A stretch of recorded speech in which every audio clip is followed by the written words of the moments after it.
Now, there's another breastfeeding controversy going on right now that has me fired up. A few weeks ago, I came across a book called Is Breast Best?, which questions whether the health benefits of breastfeeding are being overhyped. So I just had to bring the author on making these claims, Joan Wolfe, here today. She's an associate professor at Texas A&M University. Now, tell me what you think about this and why you say, do you think it's really overrated?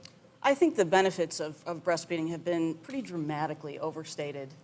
My claim is that it is entirely possible, once you have ruled out things like class and education, and you've controlled for as many environmental variables as possible, the benefits of breastfeeding tend to get very small. There's a lot of us here today who were formula fed, and that's okay. But there are benefits, and I know you don't necessarily believe them, whether it's bonding, whether it's nutritional. There is at least the gastrointestinal. That in itself is a reason to continue. That's a huge reason. Professor Wolfe, I agree with you on one thing, and that is that breastfeeding mothers are different mothers.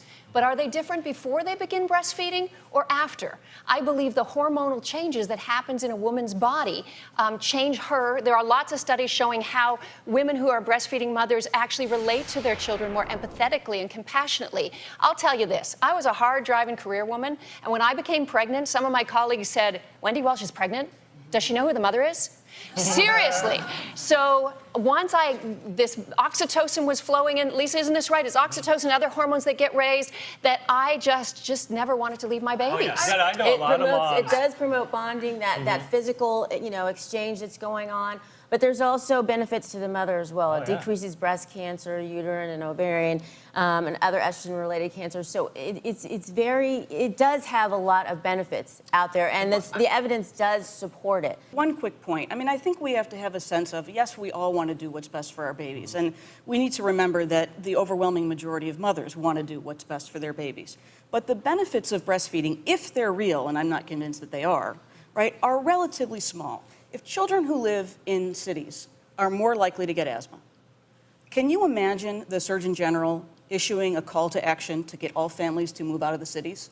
We wouldn't do that, right? Because let me finish. We would say that's ridiculous. It's too big a cost. We'll run the risk, right? And we make those kinds of decisions all the time. Somehow, when it comes to breastfeeding, we don't see the costs because we expect that mothers will shoulder any cost in order to do even something marginally better for their child. Professor Wolfe, you are a professor of women's studies, and I just want to remind you that when a woman has a baby, that is her. That is her happiness. It comes from her. It is her body. Giving to your baby is giving to yourself.